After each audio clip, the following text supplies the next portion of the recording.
Physical है, हज digital नहीं है, फिजिकल है। मस्जिदों की तामीर डिजिटल नहीं है, फिजिकल है। सब्र डिजिटल नहीं है, फिजिकल है। शहादत डिजिटल नहीं है, फिजिकल है। सदाकत डिजिटल नहीं है, फिजिकल है। अदालत डिजिटल नहीं है, फिजिकल है। सखावत डिजिटल नहीं है, फिजिकल है। शहादत डिजिटल नहीं है, फिजिकल है। अगर इसी डिजिटल और फिजिकल पर बोलूं तो रात छोटी हो जाएगी। बस दिल लगा लो, इस्लाम इस्लाम है क्या, है क्या, है क्या? तवज्जो चाहिए। इस्लाम है क्या, है क्या? दिखता है नहीं। अगर अगर अगर कुछ लोग हैं जीनियस, अगर कुछ जीनियस लोग हों, अगर कुछ जीनियस, अब तो अच्छी गुफ्तगू करने के लिए सामीन ढूंढने पड़ते हैं, बोझ मिलते हैं, सामीन नहीं मिलते। मेंबर और स्टेज खूबसूरत मिलता है, नुक्ता शनास और इस्तिआरा फहम दिमाग नहीं मिलता। लोग मिलते हैं। माफ करेंगे, थोड़ा कड़वा है। तो मैं क्या कह रहा था? इस्लाम दिखता नहीं है, लेकिन मिलता हर जगह है। दिखता नहीं, इस्लाम दिखता नहीं। अरे जिंदाबाद। काश ये जुमला मैं कहीं और बोला होता। इस्लाम दिखता नहीं है, लेकिन मिलता हर जगह है। समझ में आ गई हो बात तो बोल दो। अरे जोर से बोलो। इस्लाम दिखता नहीं है, लेकिन मिलता हर जगह है। अब बलिया भी कहता सिखिज्म, सिखिज्म दिखता है, हर जगह मिलता नहीं।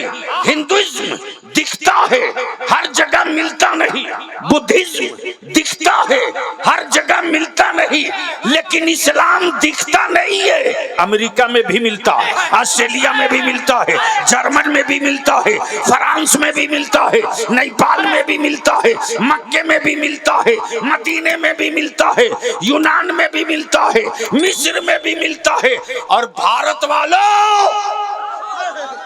डरो मत, पढ़ो पढ़ो, डरो मत, पढ़ो। और भारत की मिट्टी से, भारत की मिट्टी से भारत के मुसलमानों को सिर्फ इसलिए प्यार नहीं है रे अकल के टुअरे। क्या बात है। मैं जानता हूं कि कल बलियाबी पर कलवार फिर होगा। बस अगर अगर अगर कहीं बुद्धि थोड़ी सी भी बची हो तो अब इससे ज्यादा मैं खसका नहीं सकता हूं। सर बड़ा होने का मतलब ये नहीं है कि बुद्धि भी बड़ी हो। टकला हो जाने का मतलब ये नहीं कि सबसे बड़ा खोपड़ी वाला हो। अरे जिंदाबाद जिंदाबाद जिंदाबाद। वाह वाह वाह वाह। जोर से बोल, जोर से, जोर से, अरे जोर से बोलो। वाह वाह वाह वाह। अरे जिंदाबाद। क्या तमाशा है साहब।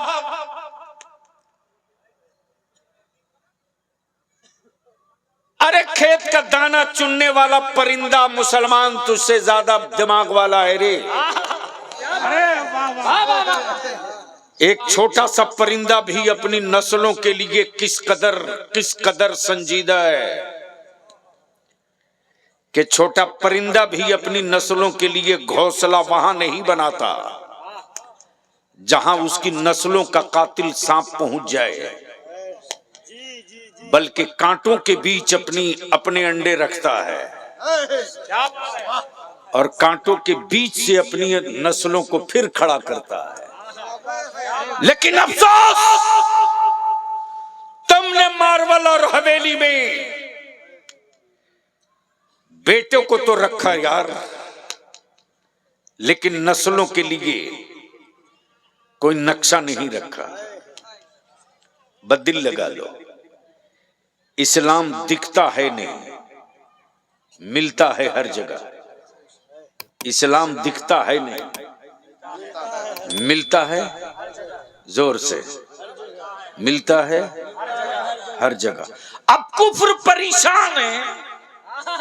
क्या बात है। वाह वाह वाह। तवज्जो चाहूं, कुफ्र परेशान है कि भारत में इस्लाम दिखा नहीं, लेकिन मिल रहा हर गांव में।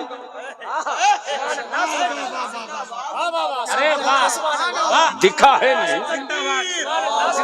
जोर से नारे तकबीर, नारे रिसालत, नारे रिसालत, मजहबे इस्लाम, मजहबे इस्लाम, मजहबे इस्लाम, हजरत अल्लामा गुलाम रसूल बलियावी, नारे तकबीर, नारे रिसालत।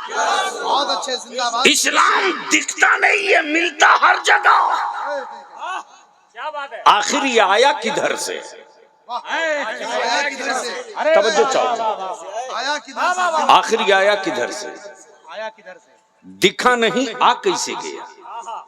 आए है, सुनोगे तो बोलना पड़ेगा। ऐसे धक्का देके लाठी मार के बलियावी की नहीं सुन सकते, सुनना है तो बोलना पड़ेगा। अगर वाकई सुनने के मूड में हो तो कुछ बोलना पड़ेगा। तवज्जो चाहूं, तवज्जो चाहूं। दिखा नहीं, आया कैसे? और आया तो दिखा क्यों नहीं? आया तो दिखा क्यों? आया तो दिखा क्यों? बोल यार, बोल यार, बोल बोल बोल। तवज्जो चाहूं। जिंदाबाद जिंदाबाद। इस्लाम आया तो दिखा क्यों नहीं? आहा, दिलबर आ गए, दिखे नहीं, दिखे नहीं।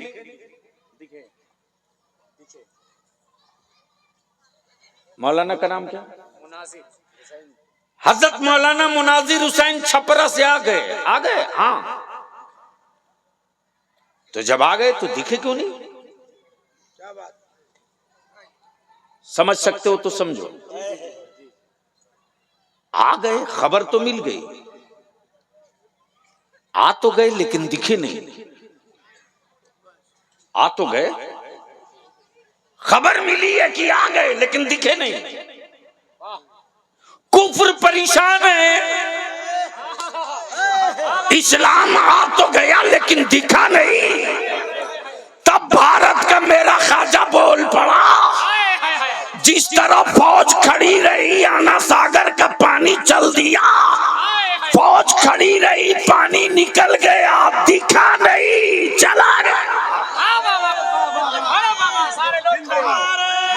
नहीं खड़ा मत, नहीं तकबीर, नारे रिसालत, प्लीज, नहीं नहीं मजहबे इस्लाम, ऐसा ख्वाजा का हिंदुस्तान, नारे बैठ बैठ। कासिए मिल्लत, शेरे हिंदुस्तान, फखरे हिंदुस्तान, अजमते हिंदुस्तान, अल्लामा गुलाम रसूल बलियावी साहब किबला, नारे तकबीर, नारे रिसालत, नारे जिंदाबाद।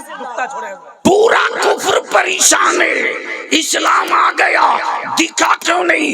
अजान आ गई, दिखा क्यों नहीं? रमजान आ गया, दिखा क्यों नहीं? तब इसी भारत में और बलियावी तो कहता अंग्रेजों के दलालों, हमारे बाप दादा से और हमारी औलादों से भारत प्रेम के सबूत मांगने वालों, हमसे कागज मत मांगो। मेरे बाप दादा की कुर्बानी की तारीख इंडिया गेट के दीवारों पर लिखी है। नाम पढ़ के देख ले कि शहीदों की लिस्ट में तेरे बाप का नाम लिखा है या मेरे बाप का नाम। लेकिन किन से लड़ेंगे? बहुत अच्छे हजरत। किन से, किसके लिए लड़ेंगे? किसके लिए लड़ेंगे? हलक में सांस बाकी रहेगी तब तक मैं चीख कर कहूंगा। कोई पूछता था क्या मदरसे के मौलाना को? लेकिन फौकानिया, मौलवी, वस्तानिया, आलिम, फाजिल के सनत को सत्ता की नस दबा करके कॉलेज और यूनिवर्सिटी और स्कूल के सनत के इक्वल बराबर करा दिया। तब आज लॉटरी निकली है, लॉटरी नौकरी की। किसी को बर्दाश्त होता था कि इमाम साहब भी मोटरसाइकिल पर चले? बर्दाश्त होता था कि टोपी पगड़ी वाला भी फॉर्च्यूनर और स्कॉर्पियो पर चले?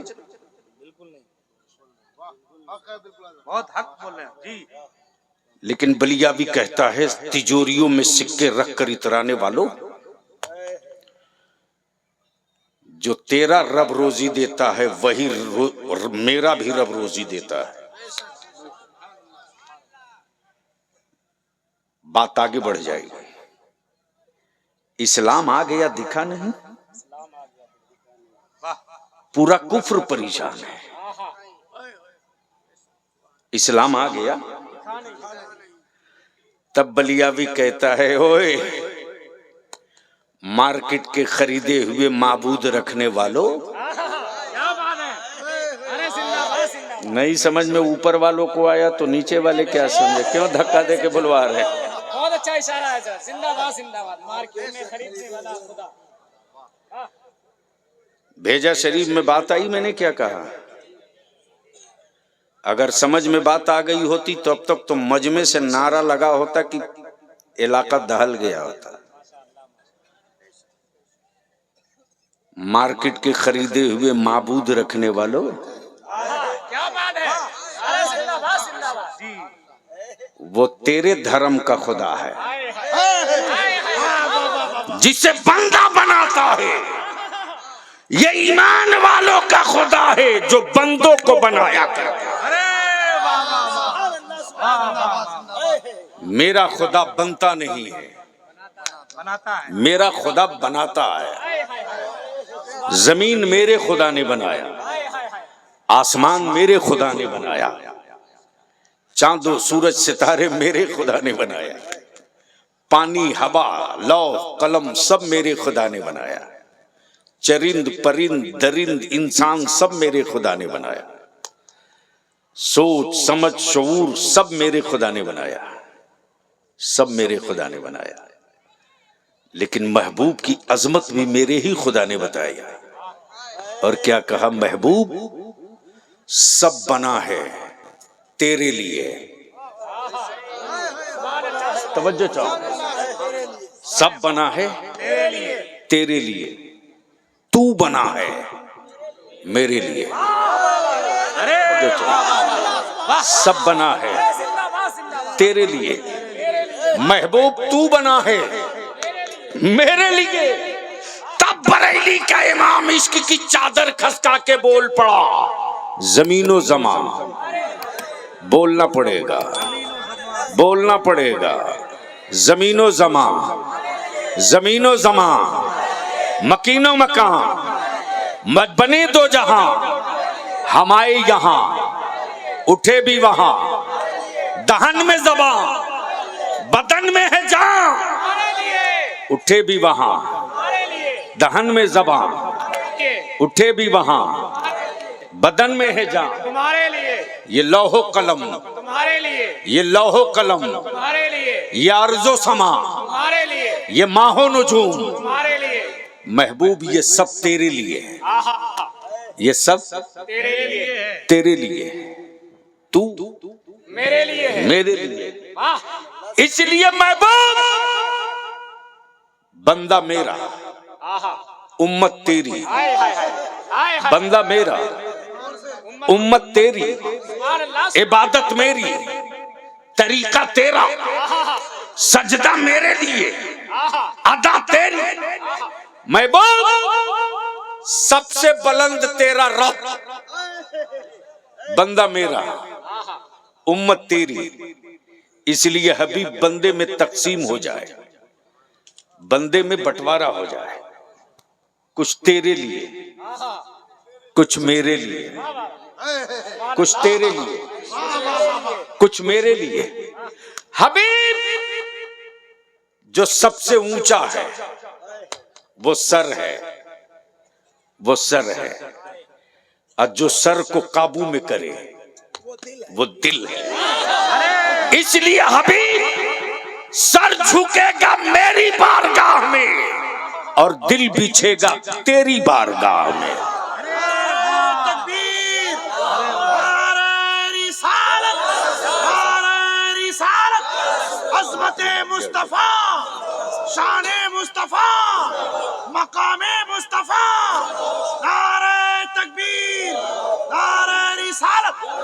जिंदाबाद। बस बलियाबी की गुफ्तगू का ये आखिरी हिस्सा सुन लो। मूड है सुनने का? अरे बोलो ना।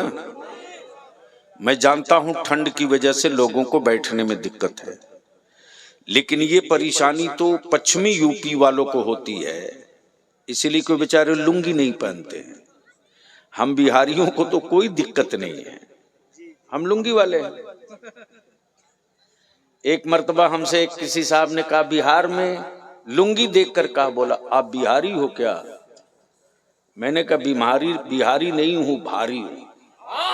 क्या बात है? जैसे ही बोला बिहारी नहीं हूं, भारी हूं, तो बहुत गौर से मुझको देख रहा, बोला मौलाना बड़ा टेढ़ा है यार। मैंने कहा टेढ़े को सीधा करता हूं। तो और थोड़ा सा इमोशनल होकर बोला, आप हो कौन? मैंने कहा गूगल से पूछ ले, mister Ballia, you are mister Ballia, भी पूछ ले, अभी बता देगा। जैसे ही डाला बलिया भी वैसे बोला सर। मैंने कहा एक ही खुराक में जगह पर आ गए, इसलिए लुंगी में देख करके इंची टेप मत भिड़ा। सीमांचल और किशनगंज वालों, अपनी औलादों के कातिल भी तुम ही हो, दुश्मन भी तुम ही हो।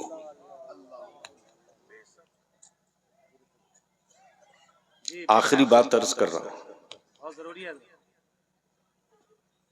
आखिरी बात अर्ज कर रहा हूं। आज कुफ्र को तेरी औलादों से डर नहीं है रे, न तुझसे।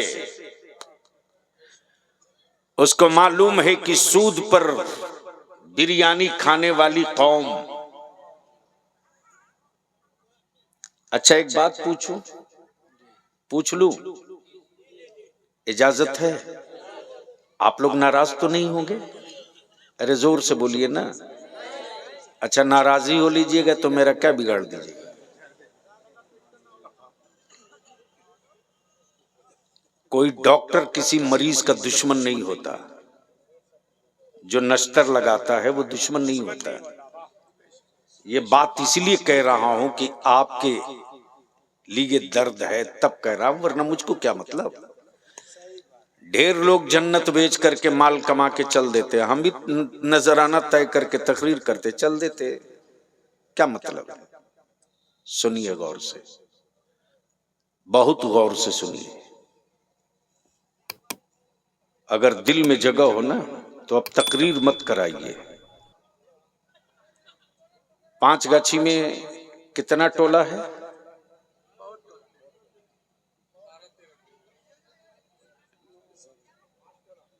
यानी यहां वाले हैं कि सब बाहर वाले हैं?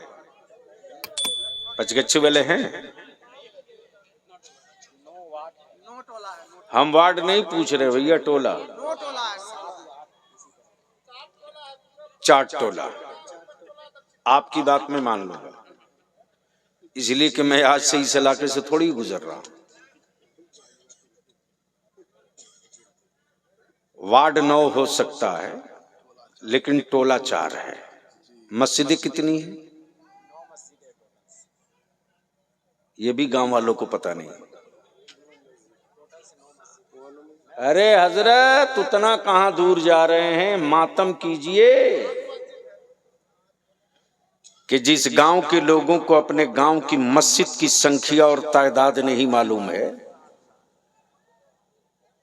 इससे ज्यादा शर्म की बात और क्या होगी साहब? इससे ज्यादा शर्म की कोई बात होगी? जहां इस सोच के लोग हों कि उनके गांव की मस्जिद की तादाद नहीं मालूम, उससे कागज नहीं मांगा जाएगा। हिंदुस्तानी होने का तो किससे मांगा जाएगा? एक काम 5गच्छी वालों कर सकते हो, सिर्फ एक काम कर दो अपनी औलादों के लिए, अपने बेटों के मुस्तकबिल के लिए। हर मस्जिद का इमाम, हर मस्जिद का सदर सेक्रेटरी, हर वार्ड का सदस्य, जीता हुआ भी हारा हुआ भी और मुस्तकबिल में लड़ने वाला भी, और पंचायत का मुखिया जीता हुआ भी, पूर्व भी और हारा हुआ भी, एक मीटिंग कर दो, एक मीटिंग, और 5 गच्छी का एक कैलेंडर बना दो, एक नक्शा। तेरा बलियावी खून का आंसू रोता है रे। राजस्थान का एक गांव देखने में गया था, 22,000 रुपया खर्च करके एक गांव देखने गया था। दिलबर बाबू, वो गांव मीना बिरादरी का गांव है। दलित भाइयों में एक बिरादरी मीना की है, और पूरे हिंदुस्तान में उस गांव में 60% IAS और IPS हैं। जो मैं कह रहा हूं ये सुनो, कॉलेज और स्कूल वालों सुनो, कहां खड़े हो, क्या ख्वाब देख रहे हो। मौलाना मुनाजिर साहब, जब मैं गांव में गया हूं,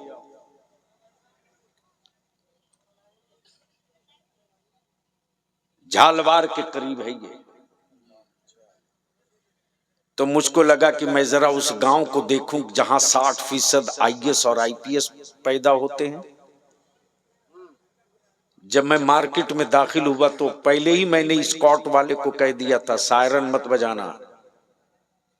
उस वक्त मैं MP था। खामोशी से मुझको इस गांव को समझने दो आज। जब मैं लौटा हूं तो रोते हुए लौटा हूं कि काश मेरी कौम के लोगों के दिलों में यही जज्बा पैदा हो जाता। काश हर बाप अपनी औलाद के लिए अपने दिल में यह दर्द पाल लेता। काश हर मोहल्ले का जिम्मेदार अपनी बिरादरी, अपनी कम्युनिटी और अपने कौम के बच्चों के लिए यह जज्बा तैयार करता। ये जो पैर में जूती और चप्पल राजस्थानी पहनते हो ना, सबसे बड़ी फैक्ट्री नहीं, घर घर का कारखाना है वो। दिलबर साहब, एक दुकान में मैं खामोशी से गाड़ी से उतर के दाखिल हो गया।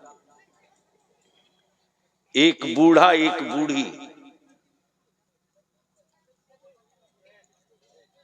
जूती चप्पल बना रहे थे। मुझको देखा तो उसने बरजस्ता कहा, जनाब मैं क्या आपकी खिदमत करूं। मेरा दिमाग घूम गया। मैंने कहा, मैं बहुत नाम सुना था, बिहार से आया हूं, एक अच्छी सॉफ्ट जूती हो तो दे दें। तो उसने एक गिलास पानी लिया और बोला, क्या जनाब दलित के हाथ का पानी पी सकते हैं? सुनना गौर से। जैसे ही उसने कहा कि क्या आप दलित के गिलास का पानी पी सकते हैं, मैंने कहा, मुसलमान ही वो कौम है क्या बात है, जो नफरत नहीं करती है, दलितों से मोहब्बत करती है। क्या बात है, सुभान अल्लाह। इसलिए कि मेरे पैगंबर ने छुआछूत नहीं रखा। मैंने 2 घूंट पानी पिया, बैठ गया। उसके बाद मैं अपने एजेंडे की तरफ लौटा कि जनाब आपके गांव में गरीब घर कौन सा है? सुनिए दिलबर बाबू, आपके गांव में सबसे ज्यादा गरीब कौन है? उस बूढ़े ने जवाब दिया, मेरे पूरे कस्बे में सबसे बड़ा गरीब वो है जिसका बेटा DSP है।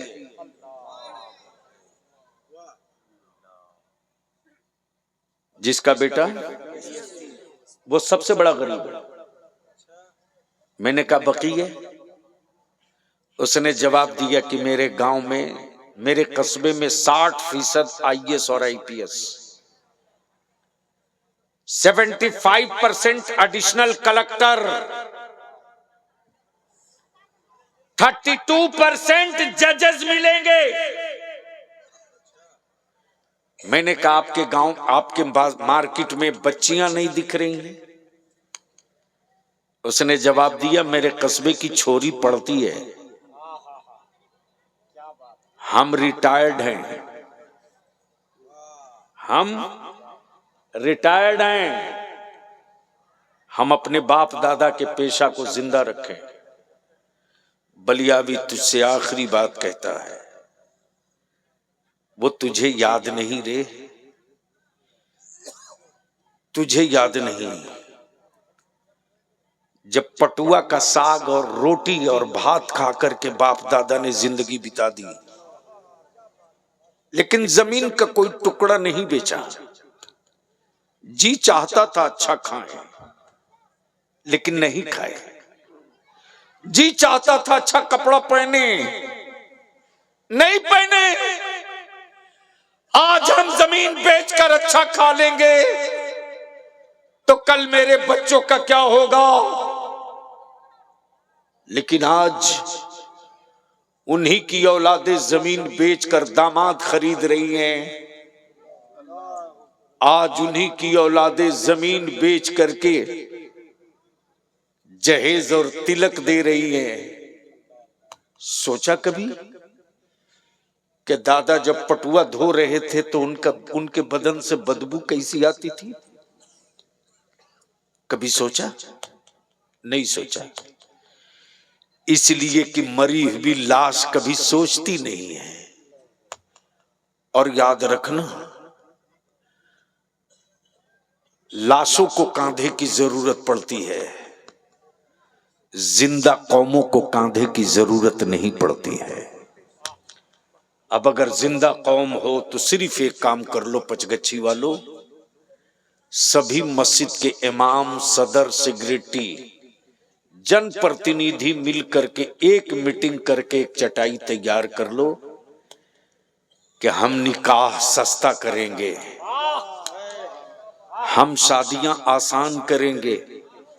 मालूम है दिलबर बाबू, इस इलाके में दिन में बारात आती है, दिन का मतलब 4 बजे बारात पहुंचेगी। 4 बजे यही इलाका है। झौवा तक बैलगाड़ी का सफर मैंने किया है। यही आजमनगर का धूमनगर है। जिंदगी में पहली बार आया था आज से 40 साल पहले। कटिहार से जीप रिजर्व करके टुन्नी दिघी होते हुए इसी बार सोइए आजमनगर होते हुए जब मैं पहुंचा, दिलबर साहब तो सुबह हो गई थी, ट्यूबलाइट खुल रही थी, ट्यूबलाइट खुल रही थी। जब धूमनगर के जवानों ने, बुजुर्गों ने देखा तो बोले जीप आई है, लगता मौलाना आया है। जब मैं पहुंचा तो लोगों ने कहा हजरत जलसा खत्म हो गया। मैंने कहा उसके लिए वो कोई मैटर नहीं है, जलसा खत्म हो गया। आपका दिल न टूटे, चूंकि मोबाइल था नहीं, सिर्फ इसलिए कि आप ये न कह सके कि मौलाना ने वादा खिलाफी किया। मैं आ गया, सवारी नहीं मिली, नदी पार होना था, नाव कश्ती बंद हो चुकी थी। मैं आ गया, आप इजाजत दे मैं चलूंगा। लोगों ने कहा नहीं, 3 घंटे का मौका दीजिए। फिर लड़के सब साइकिल में, पीछे बैटरी और मशीन और आगे चोंगा बांधे माइक का, और अनाउंस किए मौलाना बलियावी आ गए हैं, जलसा होगा दिन में। वो दौर भी मैंने देखा है। और अब तो चौकी में समधियाना है मेरा, तो और भी करीब से देखने को मिला है। हम आपसे विनती करके, हाथ जोड़ के तेरे पैर पड़ते हैं रे, मैं तेरी औलादों के लिए तुझसे भीख मांग रहा हूं। मैं तेरी औलादों के मुस्तकबिल के लिए तुझी से खैरात मांग रहा हूं। निकाह सस्ता कर दो, जमीन बेचकर दावत खाना बंद करो, मत गरीबों की बेटियों को बोझ बनाओ। याद रख, आज गरीब की बेटी बोझ बनेगी तो कल तू भी बेटी का बाप बनेगा। और ये दौलत जो है ना, एक चैनल है, एक चैन है। आज मेरे घर है, कल तेरे घर होगी। जो आज इसके घर है, कल उसके घर होगी। इसलिए पचगच्छी के लोगों, मदरसे को मजबूत करो, स्कूल कॉलेज बच्चों को जरूर भेजो, लेकिन दीन की तालीम के लिए मदरसे में हर हाल में भेजिए, ताकि बच्चे कुरान जान लें, तौहीद जान लें, पाकी जान लें। और एक मीटिंग करके अपने गांव में ऐलान कर दीजिए और हर मस्जिद से ऐलान हो जाए, चूंकि ईद बाद शादियों का तूफान चलेगा और आप चाहो तो इस खर्च को कंट्रोल कर सकते हो। ऐलान कर दीजिए कि पचगच्छी में जिस बेटी के बाप ने रिश्ता तय कर लिया है, वो अपने समधी को कह दे कि बारात लेकर आना तो डीजे बाजा आर्केस्ट्रा पटाखा लेकर मत आना, वरना मेरे गांव में कोई कुत्ता भी इस्तकबाल के लिए नहीं मिलेगा। मेरे मुस्तफा की नात पढ़ते हुए आओगे तो मेरे गांव का एक एक बच्चा तेरे इस्तकबाल में खड़ा मिलेगा। और शादियों में खाने का मीनू मत तय करो कि तुझको, हजरत क्या भला है साहब, मंगनी में एक एक कुंटल मछली जाती है। इधर जी सही बात। बोलो सही है कि गलत? जोर से बोलो, सही है कि गलत? 10 किलो कम हो जाए तो झगड़ा शुरू। ईमान से बोल, कहां लिखा है कुरान में कि 1 कुंटल मछली भेजो? कहीं लिखा है? अरे बोलो ना, कहीं हदीस में लिखा है? एक मौलवी इसके खिलाफ तकरीर किया? अरे बोलो ना, किया? लेकिन मेरे आका की मिलाद के खिलाफ ये सऊदिया का ज़कातखोर खूब भोंकेगा, क्या बात है। खूब भोंकेगा, मेरे आका की इल्म गैब पर खूब भोंकेगा। लेकिन जिससे आप तक की इज्जत खतरे में पड़े उसके खिलाफ नहीं बोलेगा। अब बताओ, तुम्हारा समधी 1 कुंटल मछली क्या करेगा? तालाब में डालेगा? इस रस्म को बंद करो, पैसा बचाओ। वलीमा में भी फालतू खर्च बंद करो, पैसा बचाओ। और बड़े बाप के बेटों से, बड़े बेटों के बड़े बाप से कहूंगा कि वलीमा और बारात का पैसा बचा लीजिए और बचाकर चुपके से अपने मोहल्ले के गरीब की बच्ची के लिए निकाह का इंतजाम करा दीजिए, उसको पता भी न चले और उस गरीब की बेटी रुखसत हो जाए। जिस वक्त उस बच्ची को पता चलेगा कि फला चचा फला दादा फला ने मेरे बाप की गुर्बत को देखते हुए मेरे निकाह का सारा खर्च अपने बेटे और अपने अरमान को कत्ल करके